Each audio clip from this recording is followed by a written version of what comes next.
saya rasa ini nanti perlu dijelaskan oleh pemerintah bagaimana penanganan lapangannya. Jangan sampai nanti perintah presiden yang sudah menganalogikan bahwa mudik dengan pulang kampung itu adalah tidak sama. Saya pikir ini kelemahannya di lapangan juga mungkin tidak perlu dengar. Bagaimana penanganan ini atau case ini ditangani secara baik oleh teman-teman yang ada di lapangan, termasuk dari Kakor Lantas Mabes Polri. Sekarang saya persilahkan selanjutnya dari Demokrat, Pak Joni Allen. Oh, Demokrat. Ya, silakan. Pak Joni Allen Marbun, masih di mute, Pak. Speakernya dibuka dulu, Pak. Speaker Pak Joni tolong dibuka dulu. Ya, silakan Pak Joni. Makasih. Joni atau Pak Bakri? Selamat pagi, Assalamualaikum warahmatullahi wabarakatuh. Yang saya hormati pemerintah, pimpinan DPR dan anggota. Saya maupun sekaligus fraksi Partai Demokrat mendukung penuh semua kebijakan-kebijakan pemerintah dalam rangka meminimais perkembangan daripada COVID-19. Namun pada intinya saya melihat bahwa yang ditetapkan pergerakan itu sebetulnya dari satu kabupaten ke kabupaten lain, khususnya Jabodetabek, umumnya Pulau Jawa, sesuai dengan tingkatan besarannya penyebaran COVID-19. Contoh misalnya Jakarta itu, kalau ada datanya dari 12.000 hampir seluruh Indonesia, DKI Jakarta itu 4.687 data kemarin. Tetapi faktanya setiap hari kan naik. Tentunya yang paling fokus daripada kebijakan pemerintah itu bukan zona merah antara merah Jabodetabek atau Pulau Jawa, tetapi adalah zona merah dari tingkat misalnya DKI 4.687 ini di daerah RT mana, RW mana. Ini harusnya yang diperketat, demikian juga daerah lain. Sehingga dari RT itu atau bahkan itu harus sangat diperketat untuk difokuskan sebetulnya di situ. Sehingga peningkatan penyebaran dari katakanlah zona merah RT yang paling dominan itu DKI dari 4.687 itulah yang harus betul-betul diperketat supaya penyebaran untuk mereka keluar, sehingga keluar DKI itu atau keluar antar RW bahkan kecamatan itu yang harus diperketat. Sekaligus tentunya soal mudik tadi kita mendukung itu. Kenapa saya katakan begitu? Karena faktanya setiap hari dari katakanlah seluruh Indonesia paling tidak sekitar 200-300 naik terhadap tiga positif. Tetapi semuanya penanganannya adalah pergerakan dari satu kabupaten ke kabupaten lain. Ini yang saya lihat difokuskan. Walaupun kita tetap mendukung itu. Ini barangkali saran, masukan untuk lebih memfokuskan kepada zona-zona merah daripada tingkat yang paling kecil, yaitu tingkat RT dan RW terhadap penyebaran COVID itu untuk betul lebih diperketat. Saya kira demikian pimpinan atas daripada komentar dari Pak, khususnya saya selaku anggota Komisi 5. Terima kasih. Assalamualaikum warahmatullahi wabarakatuh. Baik, Pak Joni menekankan terkait dengan mapping wilayah penentuan atau pelacakan kita terhadap sebaran pada struktur masyarakat paling bawah. Wilayah-wilayah mana yang memang kondisinya sudah sangat menyebar COVID ini untuk kiranya bisa di data secara maksimal. Kemudian yang berikutnya dari PKS, Pak Saiku. Pak Ustadz Saiku, siapa yang diberi kesempatan? Siapa? Ya, silakan Pak Ahmad Saiku. Silakan. Assalamualaikum warahmatullahi wabarakatuh. Waalaikumsalam warahmatullahi wabarakatuh. Selamat pagi menjelang siang, salam sejahtera untuk kita semuanya. Yang saya hormati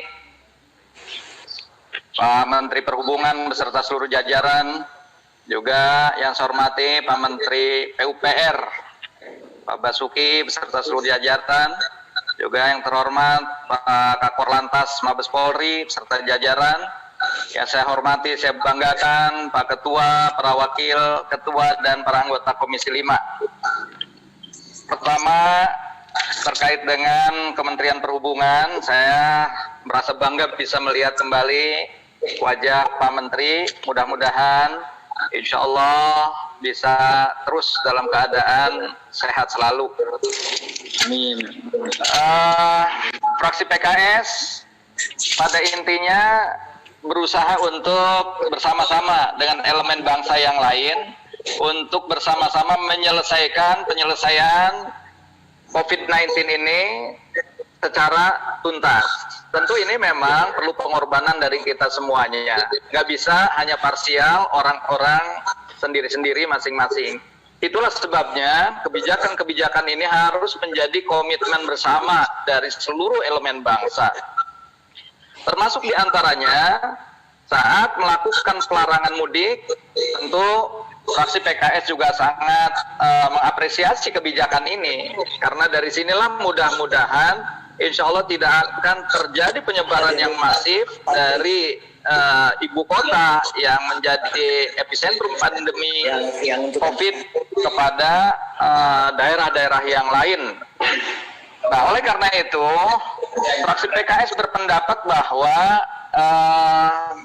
agar tidak perlu lagi ada diskresi misalnya terkait dengan pebisnis. Karena kalau ini ruang ini terbuka, maka semuanya akhirnya minta kelonggaran-kelonggaran yang akhirnya PSBB dan berbagai kebijakan-kebijakan lainnya akhirnya tidak efektif untuk dilakukan untuk menyelesaikan atau menekan penyebaran COVID-19 ini.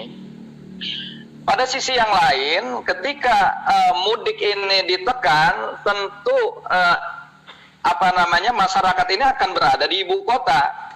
Oleh karena itu, ketersediaan sarana transportasi di ibu kota juga seharusnya diperhatikan atau bahkan juga ada penambahan.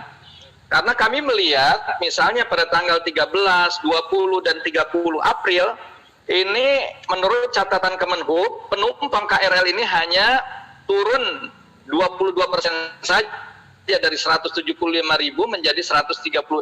Artinya warga ini masih tetap ada di ibu kota. Oleh karena itulah perlu ada khususnya penambahan jadwal menjelang jam buka puasa dan penambahan rangkaian gerbong. Sehingga upaya menjelang sore hari ini nggak terlalu kredit sehingga mereka masih bisa, masyarakat ini kembali ke rumahnya untuk berbuka puasa bersama-sama dengan keluarga.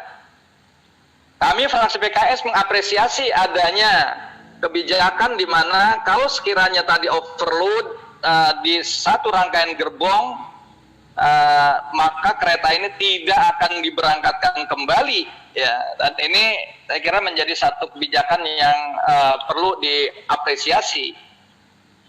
Kemudian di samping itu, fraksi PKS meminta ketegasan dari Menteri Perhubungan dan aparat lainnya dalam rangka pengawasan PSBB di kawasan yang akan mudik. Ya, contoh misalnya mulai tanggal 7 Mei, fraksi PKS meminta sanksi yang ditambah itu benar-benar dipublikasikan. Publikasi ini saya kira menjadi sebuah hal yang penting dalam rangka sosialisasi kepada masyarakat.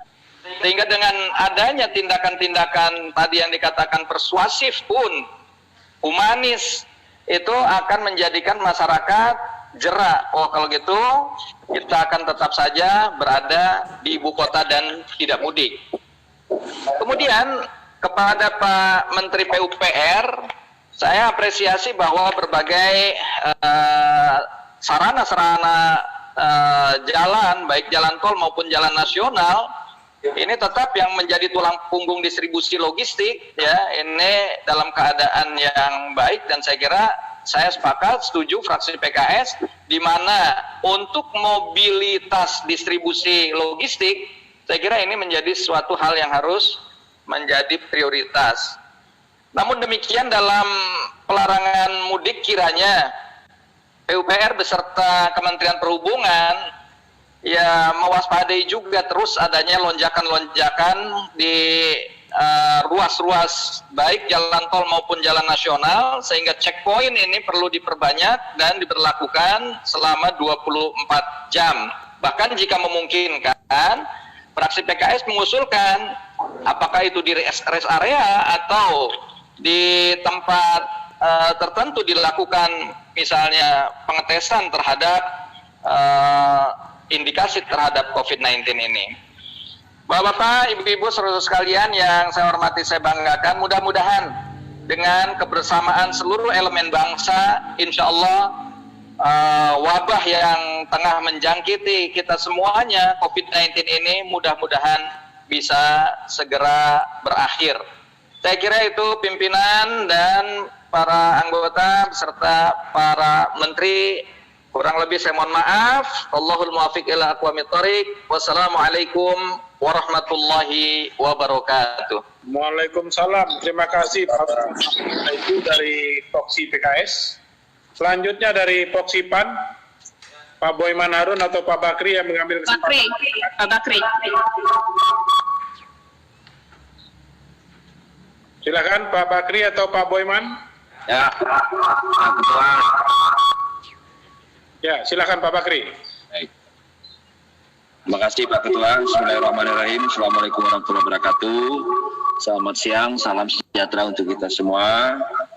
Ketua, Pak Lazarus yang saya hormati, yang saya banggakan, anggota Komisi 5 yang saya hormati, Pak Menteri PU, Pak Menteri Perhubungan, Kakor Lantas, dan seluruh jajaran kawan-kawan tentunya yang mendengar pertemuan kita pada siang hari ini. Saya singkat aja, mungkin langsung aja ke permasalahan. Pertama saya ke Menteri Perhubungan. Pak Menteri, kita sudah lihat ini sudah hampir mau jalan pertengahan puasa, ini kita lakukan.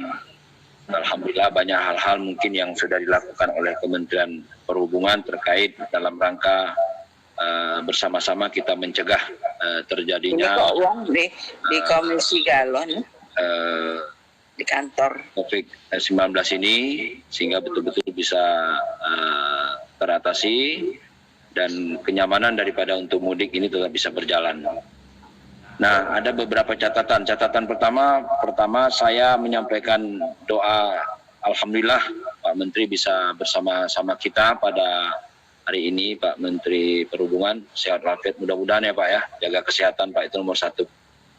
Nah, yang saya tanyakan itu adalah di beberapa daerah itu sering terjadi penyetopan, pemberhentian dan bermacam-macam. Nah, sebagai contoh umpamanya kita lihat di TV dipertontonkan ada orang yang mudik, memang jelas-jelas dilarang oleh pemerintah untuk mudik ini, tapi yang namanya masyarakat Indonesia ini mudik ini sepertinya pesta tempat mereka bagaimana bisa pulang kampung bercengkraman dengan keluarga-keluarganya. Tentu tidak mungkin bisa pemerintah secara 100% menghalangi ini. Pasti ada yang terkadang-kadang terloloskan, terlewatkan. Nah, ini perlu diantisipasi. Nah, terutama Kementerian Perhubungan yang biasa patroli di jalan-jalan termasuk juga Kakor Lantas. Saya inginnya mereka itu betul-betul pada saat di stop itu ada tempat penampungan yang agak sedikit baiklah. Kalau toh memang pemberhentian mereka itu pada saat di lokasi ada mungkin tempat buka puasa bersama ataupun apa namanya. Nah, ini perlu memanusiakan mereka karena rata-rata mereka ini dijanjikan oleh para travel atau supir-supir, wah saya bisa, pokoknya jamin asal Bapak bisa bayar sekian, pasti sampai. Nah, kadang-kadang mereka di tengah jalan diberhentikan. Nah, jadi ini perlu betul-betul diantisipasi tempat yang betul-betul yang representatif, yang baik, sehingga betul-betul mereka dimanusiakan. Nah, begitu juga pemberitahuan perhubungan, Kakor Lantas, pemberitahuan ataupun umpamanya adanya PSBB pembatasan ini perlu pemberitahuan lebih awal jauh Pak. Jangan sampai mereka sudah jauh-jauh baru diperketat. Kadang-kadang memang risikonya mereka suruh balik. Betul, efek jerah itu memang penting. Tapi kan ini semua mereka ini kan bukan orang lain. Mereka adalah saudara-saudara kita, keluarga-keluarga kita yang rata-rata ini terus terang aja. Rata-rata yang kena dampak ini yang disuruh pulang lagi, yang mereka seperti di jalanan itu adanya perlakuan yang tidak enak, ini rata-rata mereka-mereka yang tidak mengerti, apalagi para pekerja yang di daerah, yang balik ke daerah yang mereka tidak tahu. Nah, ini perlu diperjelas. Terus yang terakhir, keselamatan, ini perlu juga. Jadi walaupun COVID-19 ini berjalan sampai hari ini, jangan sampai keselamatan mengenai aturan-aturan keselamatan di darat, laut, udara itu tetap diperketat dengan tidak menyampingkan aturan-aturan yang sudah berlaku. Itu di Kementerian Perhubungan. Pak PU, Pak Basuki, terima kasih Pak Basuki. Begitu juga Pak Menteri PU, bahwa saya berharap kawan-kawan di seluruh Indonesia tetap standby bagaimana menjaga pengamanan, terutama takutnya ada jalan-jalan yang rusak, jalan yang longsor ataupun rusak bencana ataupun apa-apa, tetap standby. Jadi jangan dengan COVID-19 ini mereka pulang ngumpul semua ke keluarganya. Saya berharap mereka tetap standby. Saya yakin ini mungkin sudah dilaksanakan. Saya cuma mengingatkan, mudah-mudahan kawan-kawan di daerah ini tetap standby seperti biasanya dalam rangka membantu memperlancar untuk mudik. Nah, itu ke Pak Menteri PU. Saya titip sedikit catatan Pak Menteri. Kemarin saya ada bikin surat Pak mengenai karet Pak. Mohon mudah-mudahan sudah bisa sampai ini. Ini paling tidak sebagai wadah bagi kawan-kawan yang merebut. Nah, mudah-mudahan Pak ini kegiatan yang sangat-sangat ditunggu oleh masyarakat Indonesia, khususnya daerah-daerah yang satu daratan dengan saya di Sumatera dan Kalimantan juga mungkin begitu. Nah, terus Pak Menteri PU itu yang Kakor Lantas, terima kasih Pak Komandan. Kita berharap bahwa kedisiplinan tetap harus bagaimanapun juga. Apa yang disampaikan oleh kawan saya tadi Pak Seri dari PKS, bahwa kita memang tidak boleh kendor, harus tegas. Tapi perlu Pak, itu saya bilang, kalau Bapak memberhentikan kendaraan, terkadang-kadang juga perlu ada tempat yang baik untuk menampung daripada orang-orang tersebut. Itu aja mungkin dari saya. Terima kasih Pak Istiono. Wah, ini Pak Istiono nih. Selamat. Terima kasih Pak Istiono. Saya dari Dapil Jambi Pak Istiono. Terima kasih. Assalamualaikum warahmatullahi wabarakatuh. Waalaikumsalam warahmatullahi wabarakatuh. Terakhir dari Poksi P3, saya persilakan. Bu Nurhayati. Ya Pak. Baik, silakan. Terima kasih Pak.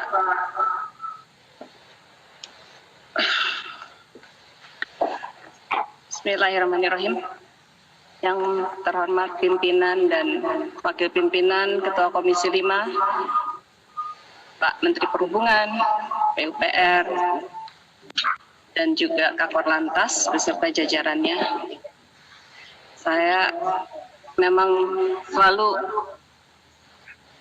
ditanya wartawan nih Pak, mengenai yang pertama adalah mengenai SOP protokol COVID-19 yang dilaksanakan di lapangan. Lalu yang kedua adalah KRL.